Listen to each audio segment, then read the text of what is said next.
Hey guys, it's Coley. As you could probably hear in my voice, I'm kind of losing it. My voice, that is. Gotta stop saying I say that in every video.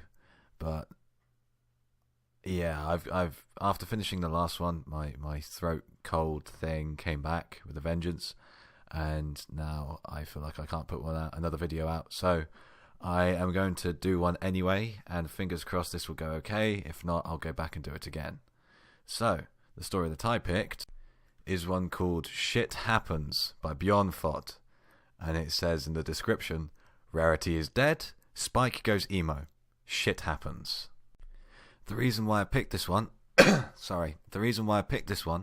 was because it's 1,700 words long. So it's not a particularly long one, but I've heard it's quite a funny one, so fingers crossed I can do this one justice with this whole thing going on. So, right, cheers. It was a warm and sunny day. The Pegasi had made sure that there was not a single cloud in sight. Not today. Every pony in Ponyville, and many from all over Equestria, had gathered in the field on the outskirts of the town. Even Princess Celestia and Princess Luna were here. Every pony wore their finest outfits in honor of this very special and sudden event. Streamers, balloons, and banners hung everywhere. Pinkie Pie had really outdone herself this time. But there was no joy, no laughter, not a single smile on a single face. This was serious business. Every pony looked like their father had just touched them in a bathing suit area. Spike just stared emptily, but intensively, at the ground, like he had a grass fetish. What the fuck am I reading? He tried not to think of her, but it was of course impossible. And it certainly didn't get any better when Celestia began her speech. My dearest little ponies, I am happy that so many of you could make it on such short notice. The Sun Princess put on a fake smile and looked over the crowd. We are gathered here today to say farewell to a very special pony. She will always be remembered, always be with us in our hearts. Some know her only as the element of generosity, one of the 6 helping to defeat Nightmare Moon. Luna blushed and looked away from every pony.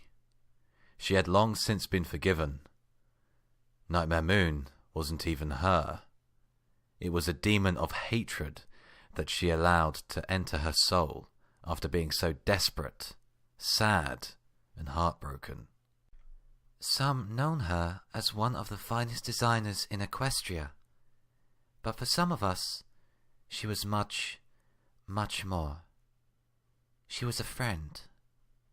She was Rarity. Upon hearing her name, Spike frowned, closed his eyes hard, and tried to hold back a tear. He tried to focus on all the good times they had together, but the only thing on his mind was the incident. How they found her lying on the ground, lifeless, in a pool of blood. Her dresses scattered everywhere, in a big fucking mess. He tried to clear his mind, but it didn't work. Images and noises kept popping up in his head, not only from the incident now, but from way back in the past. The first time he saw her. The first time he heard her laugh.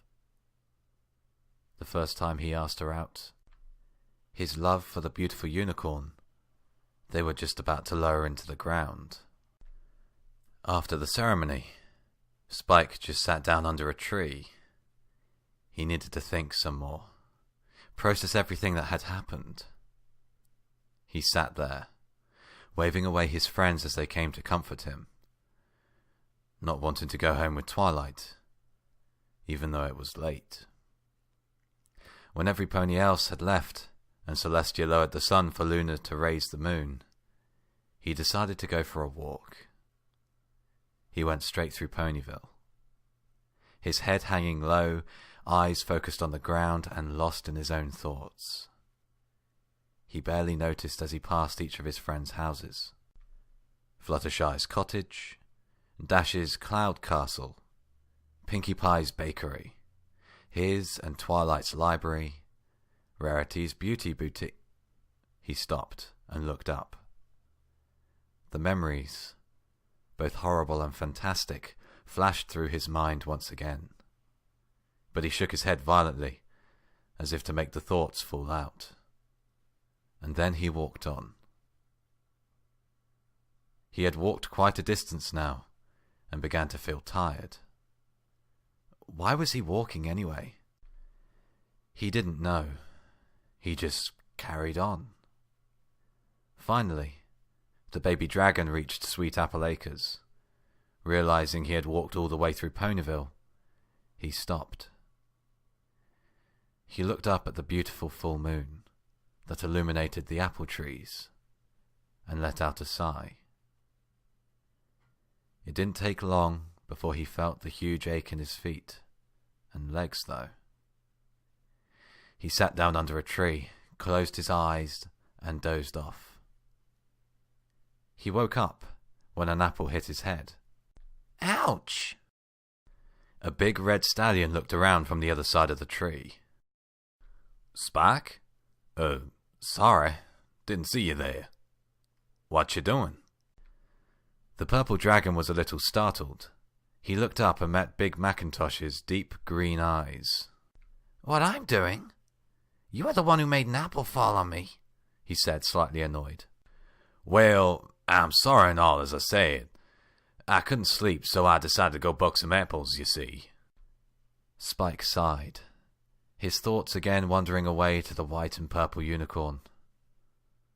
Mac saw the sad look on his face and understood immediately what was wrong. He sat down next to the unicorn and put a comforting foreleg around him. She's in a better place now. Yeah, but she was still young, and her last moments must have been horrible. Spike leaned forward and let out another sigh. And I loved her. I freaking loved her. He closed his eyes as a teardrop rolled down his face. Even though it was meaningless, I never meant a thing to her. The only time she talked to me was when she wanted my help with something, which she knew I'd always gladly accept. But what kept your feelings alive? And how did you get them in the first place? Well, the first time I saw her, it just kinda clicked. She was so beautiful and elegant. I'm not sure why I never gave up, though. I really should have. But there was just no one else that came even close to being as fantastic as her. What about your other pony friends? I think they might have special each in their own ways. Well, for starters, I knew that Rainbow Dash and Applejack were totally gay for each other all along. Every pony knew long before they finally got together.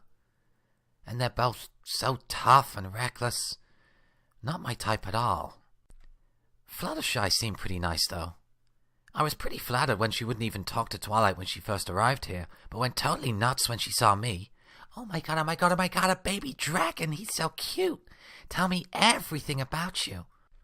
Spike imitated Fluttershy and made wild gestures.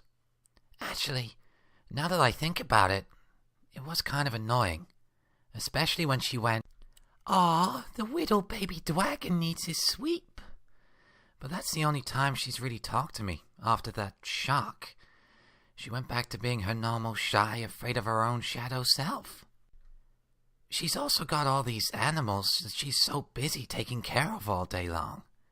And Pinkie Pie, she's just so bloody random. And annoying.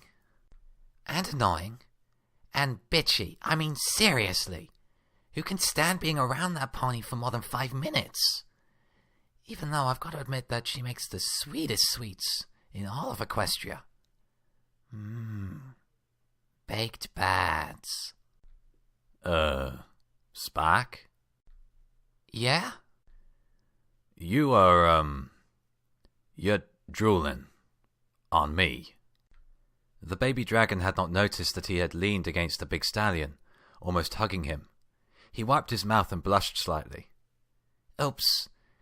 Sorry. He distanced himself a bit, put his hands behind him, and scratched his neck. A few seconds of awkward silence ensued, until Big Mac killed it. What about Twilight? The little dragon's eyes widened. He jerked forwards a bit and stopped breathing for a second, as if someone had kicked him in the balls. Are you completely insane? Please tell me you're not serious. No, you are serious, aren't you? Big Mac let out his trademark, "Yep," leaned back, and put on a soft smile. Twilight Sparkle is... I'm her assistant. Her slave. She's an egghead who just reads her smarty books all day long and cares about no one else apart from herself. And let me do all the dirty work, of course. Mac looked a bit worryingly at him. Well, there's more ponies in Ponyville. Yeah, ponies. But not a single dragon. Except for myself. I guess this kind of contributes to the fact that I won't easily get attached to anyone around here. Sometimes I miss my homeland. I recall that I had quite a few dragon friends, and even one who was pretty special to me. How was she like? Spike blushed hard. Actually, it was a he. He turned his uber-red #FF0000 face away. The big stallion, still holding a leg around him, drew him closer. There's no reason to be ashamed of that. You know quite a few filly folders, don't you? No one seems to be thinking that's so very strange. Yeah, but I've never even heard of two cults together. It's not really the same thing. Well, that's because you only hang out with Twilight and her silly filly friends. Might be. The baby dragon had turned his face back, which was now slowly returning to its natural purple colour. He looked up at Big Mac. Yeah, these fillies are kind of driving me nuts. I sometimes dream of just having a big stallion that can hold me real tight. Macintosh picked up the little dragon and laid them both on the ground, a bit away from the tree, the beautiful moonlight illuminating their faces. He put on a big smile when he saw that the dragon was looking at him with wide eyes of anticipation, and reeled him in for a kiss. Right before their lips met, a huge fucking anvil fell from the sky and crushed both of their skulls.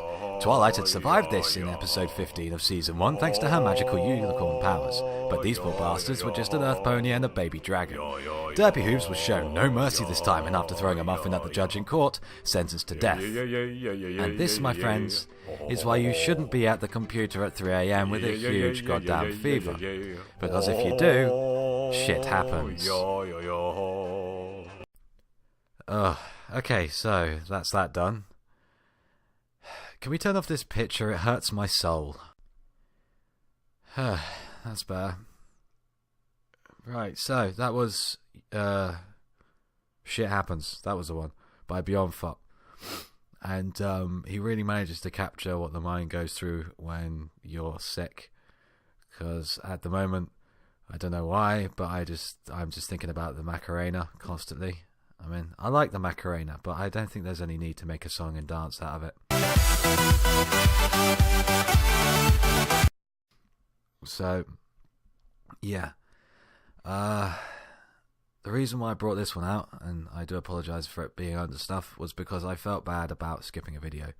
So, this is me almost dying to try and get you content. I hope you guys liked it. A story that no one asked for, but I did anyway. Fingers crossed I won't do any more shipping content. It's not really what I wanted to do with this channel, but it made me laugh, so yep. Anyway, yeah, I will try and get an Asylum story out next, but it's not going to be done until I feel like I can actually do it justice, because I personally think that that's the best stories that I've done so far. Excuse me. And I don't want to do it while still. So, yeah. Not much else to say, really. So, stay shiny, guys.